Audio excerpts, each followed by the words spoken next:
여러분 안녕하세요. 내일 우리 두 번째 촛불 대통령 이재명 지사님 2심 결심 공판이죠.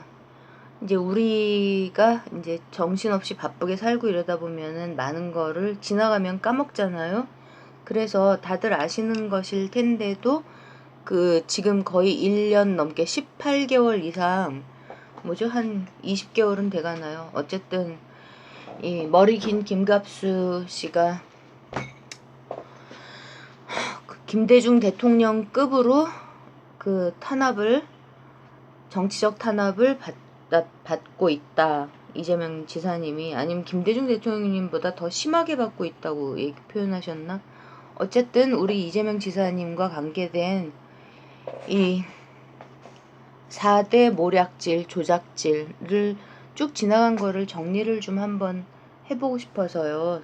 그러니까 도대체 지금 이게 이번 재판에서 이긴다고 이게 과연 끝날 일일까? 적폐 기득권들이 우리 지사님을 그냥 놔줄까? 왜냐면 이게 10년 된 공작이거든요. 10년 된 공작이요. 어제 오늘 일이 아닙니다.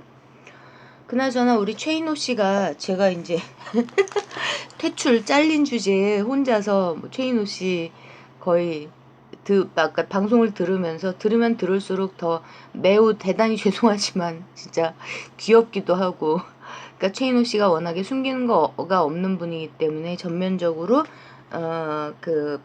당신의 본래 모습이 드러나는 이런 걸 보면서 너무 솔직하고 뭐 귀엽다고, 죄송합니다. 귀엽다고. 제가 뭐 3년 더 살긴 했지만 그래도 좀 실례긴 하죠. 내일 모레 같이 늙어가는 처지예요. 어쨌든 근데 저는 귀엽습니다. 아무튼 전 세계가 몰래 최인호 방송을 듣고 있는 거 아니야? 뭐 이런 대목에서 저는 이제 완전 졌습니다. 깔때기 너무 웃기고 귀엽고 어젯밤에는 매미가 들어와갖고 또 푸닥거리를 막 하시던데, 어쨌든 얘기가 길어지고 있군요. 그러니까 이게 다 저희 기도입니다. 결정적인 순간에 다시 이재명을 외쳐주시기를 간절히 바라는 저의 기도입니다. 왜냐하면 이분은 이제 운동권 출신이면서, 그러니까 거기서 일단 제가 최인호 씨는 저를 잘 모르실 수밖에 없지만요. 저는 사적인 얘기 같은 걸 많이 안 하고 실방도 안 하고 그렇기 때문에 잘 모르실 거고, 제 방송을 듣고 계시는지 안 듣고 계시는지도 모르죠, 저는. 근데 어쨌든 동료의식 그런 걸 느끼면서, 그리고 정말 올바른 부분들이 많이 보이기 때문에 너무 얘기가 길어지니까 나중에 시간 정리요. 시간을 한번 철학에서, 동서양 철학에서 얘기하는 시간을 정리하는 내용을 해보고 싶다. 이런 말씀을 드렸었는데, 그거 할 때, 다시. 어쨌든 근데, 오늘도 실방을 5시간 넘게 하고 계시던데, 제가 중간에 다 끝나갈 때 들어간 것 같거든요. 근데 쓰시는 칠판이요. 거기에 1 이낙연, 2 이재명, 3 조국 이렇게 써 있더라고요. 그래서 와, 무슨 얘기를 하신 건지 너무 궁금해갖고 그거를 찾아서 듣고 방송을 하고 싶었는데 시간상 허락이 안 돼서 나중에, 좋은 얘기 하셨기를 정말 바랍니다. 본론으로요. 그러니까 우리 이재명 지사님을 음해하는 공작질에 사용됐던 이것들을 정리를 좀 해보죠. 이게 압권입니다. 늙은 거짓말장이 배우 출신이라는 아줌마, 제가 계속 몇 번 말씀을 드렸는데, 이 아줌마를 내세운 공작이 시작된 게 10년 전입니다. 2010년 4월이요. 그러니까 이재명 지사님이 인권 변호사로, 물론 한쪽에서는 실력을 이용해서 돈도 버셨죠. 그러면서 철거민들이 강제 이주당했던 성남, 옛날에 그랬잖아요. 지금은 완전 달라졌지만 거기를 중심으로 인권 변호사를 했을 그 시절을 거쳐서, 그러니까 도저히 정치계로 들어가지 않고서는 문제가 해결이 될 방법이 없구나라고 생각을 하셨겠죠. 그거를 느끼셨으니까 국회의원도 출마하고, 그 다음에 시장에 출마를 해서 당선이 되셨죠. 시장에 출마하셨을 2010년 4월부터 이 아줌마를 내세운 공작이 시작됐습니다. 이거는 이제 이프레스님이 밝혀주셨는데요. 군소 언론에서 마치 이 아줌마가 그 이재명 지사님하고 무슨 뭐 일이 있었던 것 같은 이게 시작이 됐는데, 시작을 한 사람이 이 늙은 아줌마 본인도 아니었고요. 그 본인이 아닌 이거를 이제 내가 아니다. 그러니까 김부선이라는 이름으로 올라왔던 군소 언론에서 시작됐던 그 흑색선전 거짓말장이 뭐 이렇게 불렀던 이거를 김부선 본인이 내가 아니다 이러면서 고소하겠다 그런 얘기도 했었죠. 그러면 이게 왜 가능했을까요? 성남사는 늙은 총각 어쩌고 가짜 총각 이따위 소리가 왜 가능했냐 하면, 나중에 드러나는 걸 봤더니 실제로 이 아줌마가 어떤 총각 행세하는 정치권에 어른거리던 사람한테 속은 것 같더라고요. 그러니까 2008년 9년 그때 일어난 일인 것 같은데, 도대체 제가 자료를 너무 많이 찾아봐갖고 뭐 온갖 유튜브를 다 듣고 녹취는 다 보고 뭐 그다음에 그 이 아줌마 팬카페 그런 데서 오랫동안 지켜본 분들이 댓글로 이제 이 아줌마의 거짓말을 폭로해 놓은 이 거짓말장이 이 폭로해 놓은 이건 거를 막 엄청 막 뒤져봤기 때문에 어디서 봤는지 기억이 안 나는데, 그 당사자가 가짜 총각 행세하고 이제 한번 만났다는 그 당사자가 노회찬 의원 보좌관이라고는 것 같습니다. 그래서 2009년에 그 사람 또 봤다, 지금 뭐 집회 갔는데 그 사람 또 봤다, 밥맛이다 뭐 이런 얘기도 있었고, 노회찬 의원님이 그 사람을 자른다 그랬는데 뭐 어쩌고 저쩌고 그런 건수가 이 사람한테 있었던 거죠. 실제 해프닝이 있었던 이거를 근거로 해서 주작질을 꾸민 겁니다. 그 당사자를 이재명 지사님으로 바꿔버린 거죠. 그게 시작된 게 2010년 4월이었는데 그때는 부정하던, 자기가 아니고 그 당사자가 이재명 시장이 아니라고 얘기했던 이 거짓말장이가, 그런데 입장을 바꾼 게 2010년 10월 그 김어준 공장장님이 그때는 이제 한겨레에서 글을 쓰고 이랬나 본데, 한겨레에 써놓은 기사에서 이 김부선이 이제 되게 시원시원하고 거짓말하는 사람인지 모르면 나름 멋있는 면이 있잖아요. 그러니까 이제 인터뷰 기사를 썼는데 거기에 얘기가 나오는데 마치 이재명 시장님인 것처럼, 왜냐하면 올해 지방선거에서 그런 사람이 있었는데 뭐 올해 지방선거에서 뭐 당선이 됐다. 그래갖고 이제 털보총수가 그때 기사에는 실지 않는 조건으로 막 캐물었다는 내용이 실려 있습니다. 그 2010년 10월 한겨레판 기사예요. 김어준 공장장님이 쓴 거. 그랬더니 이름을 듣고 봤더니 유명한 사람이었다. 이렇게요. 그때부터 이제 이걸 흘려놓은 거죠. 그런 다음에 어떻게 됐죠? 난방열사로 막 띄웠습니다. 언론이. 저도 그때 응원 많이 했습니다. 난방열사 이래가지고 옥수동 아파트 난방열사, 난방비리를 캐는 정의의 사도 막 엄청 떴잖아요.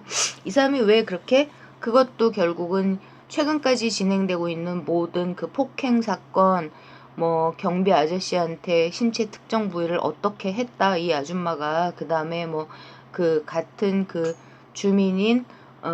주민들한테도 어떻게 거짓말했다 이런 것 때문에 막 고소 당해가지고 마구마구 진행되던 역에서 다 패소하고 벌금 몇백만 원씩 막 때려맞고 있지, 싹 다 거짓말이잖아요.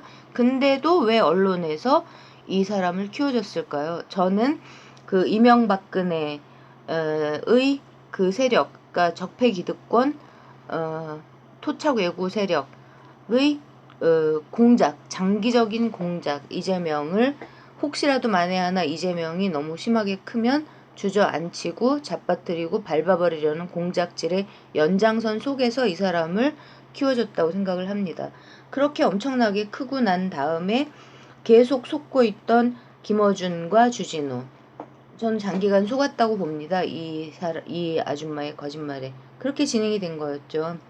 그래서 2016년 정도부터, 그러니까 이재명 지사님이 엄청나게 뜨고 난 이후부터 이 아줌마가 치고 빠지고 이런 식으로 거짓말을 되게 많이 했죠. 그러니까 뭐 리플리 증후군도 있는 것 같고, 뭐 연극성 인격 장애 뭐 이런 것도 있는 것 같고, 어쨌든 그러고 그 뭐 광고도 실어주고, 그러니까 삼성 화재, 그다음에 뭐 유니클로 이런 것들 광고도 막 실어주고, 그러다 보니까 뭐 이것저것 합쳐져가지고 거짓말에 재미를 붙인 게 아닐까요? 그렇게 진행이 됐죠. 거짓말이라는 게 어떻게 드러났나요? 다 그 증거라고 했던 사진, 그 다음에 뭐 낙지를 뭐 카드로 결제했다. 이거 다 거짓말. 그죠? 근데 이게 2018년에 마구마구 여기에 무슨 뭐 글 쓴다는 아줌마, 그 다음에 뭐 환경 운동한다는 아줌마, 이렇게 아줌마들이 다 동참하면서 개비스까지 들어갔죠. 글 쓴다는 아줌마를 하고 거의 뭐 중계방송하는 것처럼, 이것도 이프레스 님이 추적해가지고 얘기를 하셨는데, 그 중계방송하는 식으로 해갖고 선거 이틀 전이었나요? 개비스에서 뭐 이 아줌마를 내세워가지고 인터뷰를 실어주는 그런 만행까지 진행이 됐습니다. 이런 게 어떻게 가능했을까요? 그럼 여기서 이제 그 환경운동가 아줌마라는 사람을 통해서 이 뒤에 누가 있는 거냐, 그러면서 이제 제가 지방선거 끝나고 난 다음에, 게다가 이재명은 여기까지라는 개소리, 그때 표정을 잊을 수가 없습니다. 그 누군지 다 아시죠? 유시민이 그랬잖아요. 지방선거 있었던 그 그 썰전에서 정말 끔찍했습니다. 진짜 저는 그때부터 이 사람은 그냥 봐주고 넘어가려고 했는데, 뭐 통진당에서 뭐 어쩌고저쩌고 많은 얘기들을 알면서도 그냥 그러려니 하려고 했는데, 도저히 절대 용서해서는 안 되겠다. 정치와 관계돼서 헛소리를 하는 건 다 잘라버려야 되겠다. 이런 생각을 그때 했었죠. 이렇게 진행이 됐었습니다. 다 거짓말이라는 게 다 뽀록이 났죠. 그러니까 여기서 우리가 기억해야 하는 것은 이것이 10년 된 공작이라는 겁니다. 이 스토리는 연식이 10년 된 겁니다. 10년. 10년이요. 그 다음에 또 그 트위터 계정 정의를 위하여, 이거를 둘러싸고는 누가 등장하죠? 전해철이 등장합니다. 그죠? 전해철이 어떻게 했죠? 이거는 주로 이제 그 이재명을 적극 지지하시는 그 컴퓨터 같은 거, 트위터 이런 거 되게 잘하시는 적폐청사님이 굉장히 많은 부분을 폭로하고 밝히셨는데요.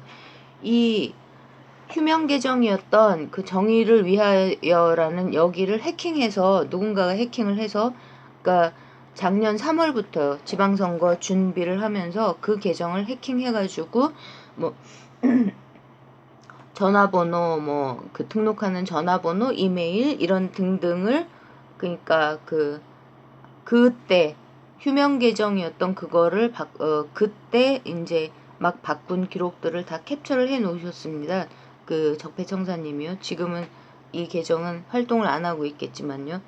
그렇게 하면서, 그러니까 주로 4월 달쯤에 집중적으로 그러니까 빅데이터가 어떻게 움직였나를 보면서 이 계정에 집중적으로 하루 이틀 사이에 확 들어간 지역까지 적폐청사님이 다 조사를 해놨거든요. 이게 경기도였습니다.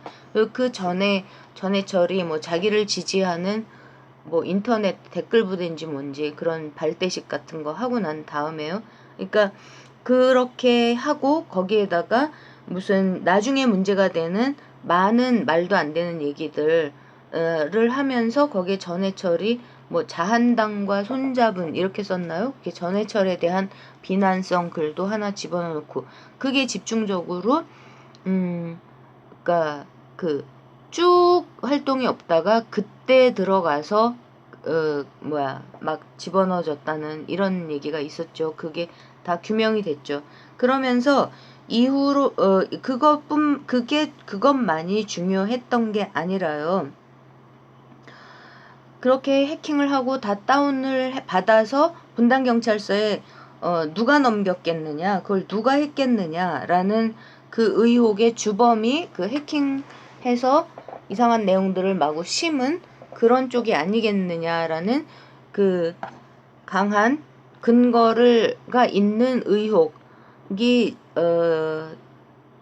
될 수밖에, 의혹을 할 수밖에 없는 이런 것들이 진행이 된 후에 적폐천사님이 찾아낸 게, 제가 주목했던 건 뭐냐 하면요, 극문 똥파리 중에 한 명이 거의 뭐 일배 수준이었다고 기억을 하는데, 문재인 대통령님이 양산에 계실 때 이제 멍멍이를 분양을 하는데, 거기 가가지고 분양을 받고 같이 사진을 찍고 이런 전력이 있는 사람이 굉장히 이제 그 이재명 지사님을 막 험담을 하고 돌아다녔나 봅니다. 근데 정말 무섭고도 결정적이었던 거는 청와대 비서실에 있던, 그러니까 임종석이 데리고 들어간 비서죠, 행정관 김선이라는 행정관이 그 똥파리, 문 대통령님한테 멍멍이를 분양받은 똥파리하고 관계가 있더라는 걸 적폐청사님이 밝혀내가지고, 그 트위터 그 다음에 뭐 페북, 저는 그런 걸 안 하니까 잘 모르는데, 아무튼 그런 거를 쭉 추적해가지고 방송을 하셨었습니다. 그러니까 이재명 죽이기의 주범이 문재인이라는 얘기가 막 완전히 난리가 나고 그렇게 뒤집어졌던 작년 가을 이때요. 그러면 그걸 통해서 어떻게 나중에 이재명 지사님이 이관계에 속아서는 안 된다 이렇게 얘기를 하셨던, 그러니까 문 대통령님은 그런 것들에 대해서 공식적으로 어떤 코멘트를 하실 수 있는 그 포지션이 아니잖아요. 그러니까 아무 얘기도 뭐 안 하고 그냥 계시는 거죠. 근데 이재명 지사님이 이관계에 속지 마라 이렇게 얘기를 하셨는데, 그 무렵 얘기를 말씀드리고 있는 겁니다. 작년에 난리 났을 때요. 그러면 이 김선 행정관이라는 이 사람이 뭐 청와대 그 국민청원까지 한 그 디지털 부분 이런 것까지 담당하는 상태에서, 그때 이제 똥파리들이 막 청와대에서 나오는 이런 얘기가 문통의 뜻이다. 또 굉장히 재미있었던 건 뭐냐면, 이낙연 총리가 그 당시에 여름부터, 그러니까 이재명 죽이기가 극에 달했던 그 당시부터 이제 그 이재명을 공격하는 그런 트위터 이런 뭐 아니면 뭐 페북 이런 거에 이낙연 총리가 좋아요를 누르고 갔다. 이거는 문통님의 뜻이다. 이재명은 안 된다. 이런 얘기도 막 돌았었거든요. 그거의 사실관계 확인이 필요하다고 생각합니다. 핵심 다시요. 이 정의를 위하여 이것과 관계된 여기서는 그 임종석과 관계된 그 이재명과 문재인을 동시에 향한 마타도어, 이것이 임종석의 비서실을 중심으로 진행이 됐고, 그렇게 임종석이 진행이 됐다라고 적극적으로 관계가 돼 있었다라고 보면 이제 개비스가 이런 사람 인터뷰를 해주는 이런 맥락들도 이해가 가는 거죠. 그 권력의 핵심 중에 핵심이잖아요. 청와대 비서실장 이러면요. 근데 그 문 대통령님은 모르는 상황에서 진행이 됐겠죠. 이게 어디까지 갔죠? 그래서 무슨 그 해경궁.com이니 궁차산이 있단 그룹들이 막 형성이 되면서 활동을 하다가 이정열이가 이거를 갖고 고발 대리인을 하잖아요. 그러면서 거기서 심어놨던 거에서, 그러니까 문 대통령님 그 아드님을 둘러싼 그 말도 안 되는 뭐 취업비리 이런 그 마타도어 흑색선전 이거 내용 그것만 딱딱딱딱 집어가지고 그 고발을 하는 이런 작태가 벌어지는데, 거기에서 또 중요한 거는 그러니까 뭐 세비님도 그랬던 것 같고 적폐청사님도 얘기를 많이 했던, 여기가 그 궁차사라는 이 사이트에 뭐 도메인을 추적해 들어갔더니 그 주인공이, 그걸 맡고 있는 주인공이 이 난리를에 앞장섰던 그 이 바보 같은 김영환의, 그러니까 학교 후배가 되는 거죠. 연대 치대 출신인 사람인데 그 대표 전화번호가 국정원 번호가 뜨더라는 거죠. 그러면 이 사람이 맨 처음에 거짓말, 이 사람의 이름을 도용해서 닉을 이 사람 이름으로 해가지고 성남에서 시작했던 그 2010년 4월에 그 아이디가 가지고 있었던 이메일은 국가안보실 이메일이었거든요.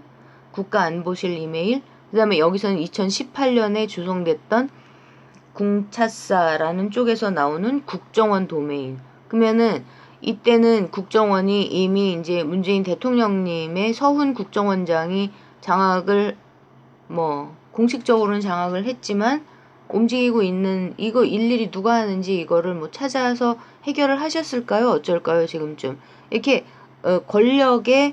권력을 떠받치는 그 기동 타격대 같은 비밀리에 움직이는 이 암흑과 침묵 속에서 움직이는 세력들이 앞장을 서고 있다는 이것들이 다 들통이 난다는 겁니다. 그리고 이재명 지사님 이메일이 해킹이 당했죠. 이거가 추적이 되는 일인가요? 아닌가요? 그러니까 제가 이 말씀을 다시 다 복기를 함께 했으면, 다시 다 리마인드를 함께 했으면 좋겠다라고 생각을 계속 하게 되는 이유는, 도대체 이 기득권, 이 100년 이상을 우리나라와 국민을 쥐흔들고 난리를 친 이 기득권, 이들이, 여기는 이제 삼성, 태영 이런 식이 다 들어가는 거죠. 이들이 과연 이재명 지사님 재판이 끝나고 나면 이런 작태를 멈출 것인가. 2심이 끝나더라도 끝나면, 무죄로 끝나면 이걸 과연 멈출 것인가. 이재명 지사님한테 완전히 두 손 두 발 다 들었고 어쩔 수 없는가 아닌가, 이걸 계속 보자는 그런 생각이 드는 겁니다. 어떻게 됐습니까? 이거는 그러니까는 이재명 지사님이 성남시장 시절에 아마 운전하시던 그 비서실 팀에 계신 분이었나요? 그런 중년 남자분께서, 그러니까 자기 거라고, 이 계정 자기 거였다라고 얘기를 하셨었죠. 그래서 그러니까 경찰에 갔는데 내 건 줄 알았는데 내가 쓰지 않은 얘기들이 굉장히 많아서, 내가 하지 않은 얘기들이 굉장히 많아서 내 건지 아닌지 모르겠다, 이렇게 얘기를 하셨습니다. 엄청 의미심장한 진술이죠. 근데 그 진술의 진위를 그러니까 사실관계를 확인을 해서 그러니까 김혜경 여사님이 아니라는 걸 밝히는 게 아니라, 분당 경찰서에서 그 대신에 이 늙은 아줌마하고 이런 이 소설가 라는 아줌마, 이런 사람들한테 수사 기밀에 해당하는 것들을 마구마구 흘리면서 이재명 지사님을 굉장히 여론, 그 흑색 선전 여론 마타도 이런 거에서 이재명 지사님이 밀리게 만들었었잖아요. 어쨌든 고발을 할 수 없어, 그 증거가 너무 없어서 고발을 할 수가 없어서 끝났습니다. 이 정신 나간 이 아줌마들 2명의 녹취록 사건도 있었는데 다 아시니까 그냥 지나가 보죠. 아, 속상하네요. 하여튼 대목에 이렇게, 그러니까 공권력의 뒤에서 전해철, 남경필, 김영환 이딴 것들이, 그다음에 유시민까지 가세한 것으로 보이는, 김진표는 말할 것도 없고, 이렇게 움직이는 그 공권력의 그러니까 적폐의 앞잡이가 된 이런 공권력, 그러니까 적폐의 그 멍멍이 노릇을 하는 이런 쪽에 맞서가지고 진짜 네티즌들께서 이런 게 다 사실이 아니라는 걸 다 결국은 밝힌 겁니다. 마치 지금 바다소리님이 저기 하는 것처럼요. 재판 기록을 왜 밖으로 그렇게 실시간으로 내보내시나요? 기레기들이 헛소리 못하게 다 막아내신 거 아니에요. 우리 재선형님하고 관계된 거는 저는 진짜 마음이 너무 아파서 말씀드리기 너무너무 힘든데, 이분은, 그러니까는 예를 들면 조현병이나 양극성 정동장애 이런 것들이 어떤 충격 이후에 발생되는 경우가 되게 많은 것 같거든요. 그래서 군대에서 힘든 일을 당하고 난 다음에 조현병 얻어갖고 나오고 이렇게 진짜 억울한 분들 많으시잖아요. 근데 우리 재선형님이 아마 그 따님이 재선 형님의 따님이 진짜 그렇게 되신 후에 굉장히 힘드셨나 봅니다. 근데 가장 마음이 아파서 제가 펑펑 울었던 거는요. 그래서 진단을 받기 위해서 강제로라도 진단을 받아서 치료를 하고 싶어서 우리 지사님이, 왜냐하면 어머니가 너무 원하시니까요.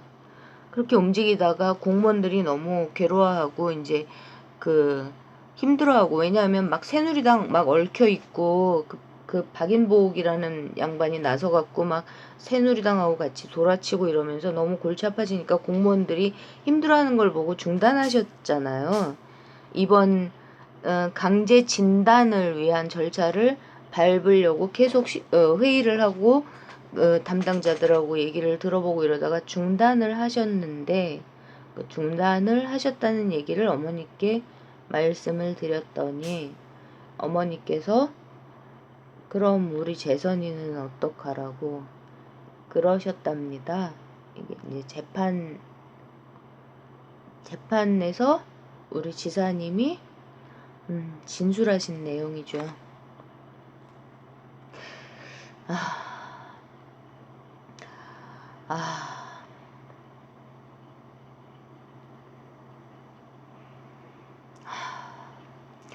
아무튼 이거 관계돼서 이제 검찰이 빼봐 그 숨어있는 뒷구멍에 있는 다 거의 저기죠. 그 민주당 내의 구더기대, 민주당 내의 극렬 적폐, 여기가 중심인 이런 그러니까 살아있는 권력의 앞잡이인 일부 검찰이 결정적으로 지금 피고에게 유리한 증거들인 녹취록, 그러니까 재선 형님이 녹취를 많이 하셨으니까요. 이거를 6,000개를 변호인 측에 안 보여주려고 길을 쓰다가 아작이 났지 않습니까?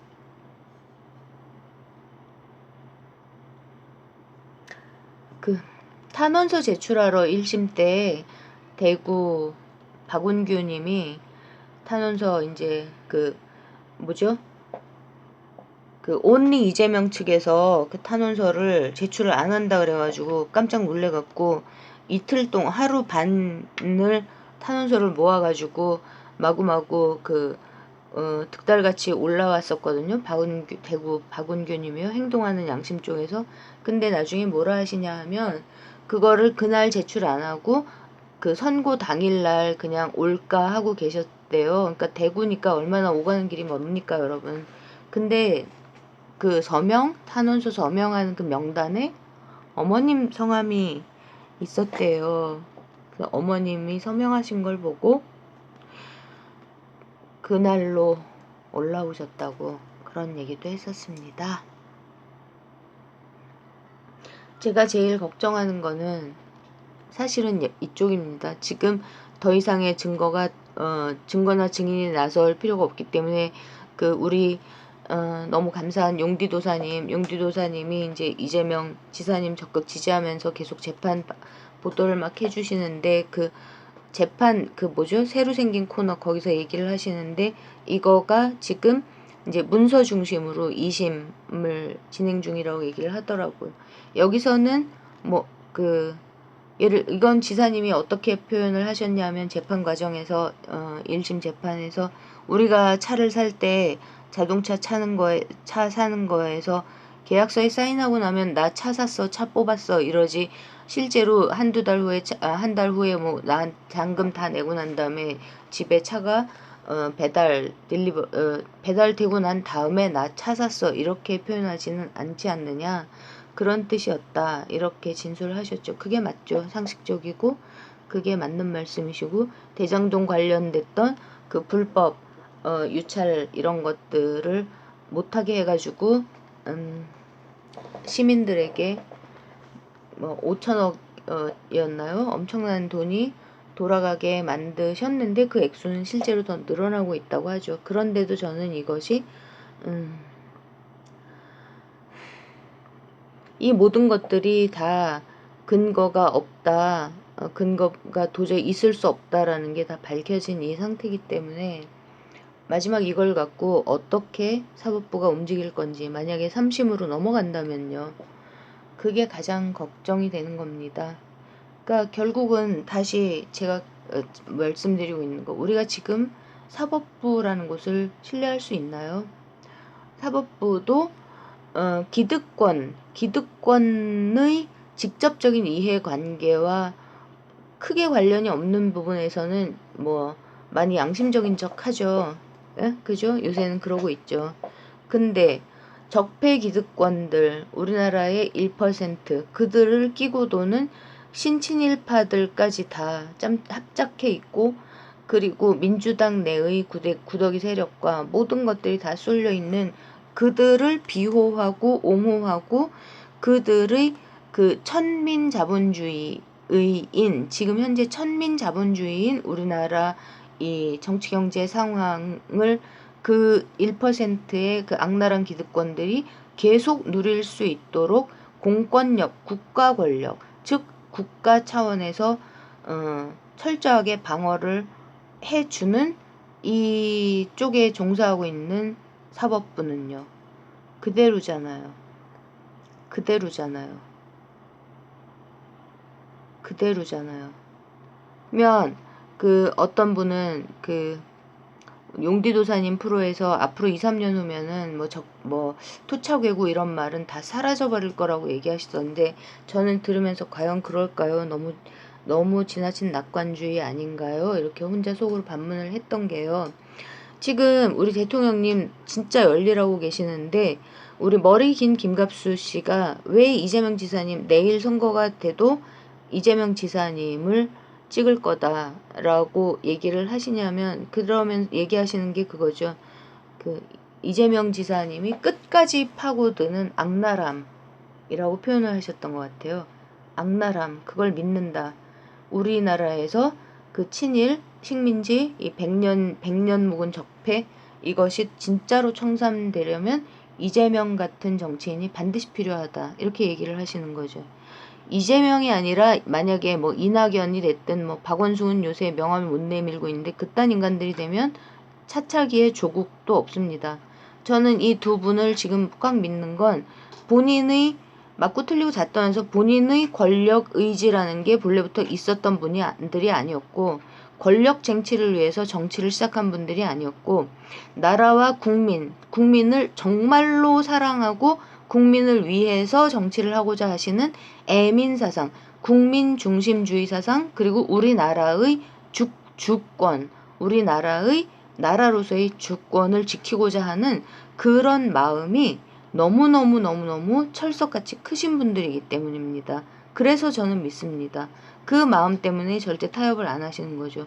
그러니까 조국 이제 법무장관 되실 텐데, 조국 장관은 정치 시작한 지 얼마 안 되셨고, 저는 원칙적인 분이라는 걸 믿지만 그 애민 사상이 어느 정도인지, 이 두 분들만큼 깊은 분이신지, 그 다음에 이런 그 이재명 지사님을 잡아 죽이려고 하는 이런 정말 악랄하고 저열하고 그 보이지 않는 검은 속에 거기에 속에서 막 사람을 죽이고 뭐 자살시키고, 그러고 뭐 불이 나고 안전사고가 나고, 이 모든 것들, 이런 것까지도 하나의 방법으로 휘두르고 있는 그들을 대항할 만큼의 어떤 그 뭐라고 표현해야 되죠? 너무 당해서 노련함, 그런 거가 아직은 더 잡혀줘야 된다고 생각을 하는. 그래서 동포 여러분, 내일 이제 공판이고 그 다음에 최종 선거는 다음 주로 넘어가겠지만요. 우리가 지금 이 사항에서 제가 이제 막 목소리 높여서 말씀드렸던 그 바다소리님도 저 생각이 똑같으신, 그렇게 같이 하고 계시는 이, 우선은 무조건 그러니까 검찰총장 선에서 상고가 불가능하게 막아내야 되고, 할 수 있는 일을 순간순간에 하면서 가야죠. 그죠? 그리고 절대로 이 적폐 기득권 친일파 앞잡이, 이 악마 세력, 1% 악마 세력은 이재명 지사님이 두 번째 촛불 대통령이 되면 자기 진짜 끝나는 거거든요. 얼마나 무섭고 얼마나 신경이 쓰이면 10년 전부터 공작을 준비했겠어요, 여러분. 10년 전부터 준비했던 이 공작을 어떤 식으로 어떻게 모양을 바꿔가면서 계속 할지에 대해서 우리 지사님이 대통령으로 당선되시는 그 날까지, 그 순간까지 정말 눈을 부릅뜨고 경각심을 갖고 해 나가야 될, 지켜봐야 될 것 같습니다. 그런 의미에서 제가 이거를 이거를 재판 다 끝나면 뛸 거라고 말씀드렸었거든요. 근데 생각이 바뀌었습니다. 요즘에 대통령 되시는 그 날까지 계속 나는 걸어놓겠다, 이런 생각을 했습니다. 여러분 우리의 흔들림 없는 낙관의 정신, 긍정의 정신으로 현실에 발을 굳게 디디고 하나하나 한 고비 한 고비를 열심히 함께 넘으면서 우리 대통령님을 지키고 우리 두 번째 대통령님을 지키면서 조국 법무장관처럼 이렇게 가능성이 보이는, 그러니까 이런 신예 정치인들, 진짜 적폐들의 앞잡이의 가능성, 이런 때가 1도 안 묻은 이런 정치인들이 날개를 뻗고 쭉쭉 성장하고 커나갈 수 있는 그런 토양을 우리가 만들어냅시다. 여러분, 우리가 만들어냅시다. 오직 이재명만이 차기 대통령이 되어야만 합니다. 다른 사람은 아무도 안 됩니다. 정말 그렇습니다.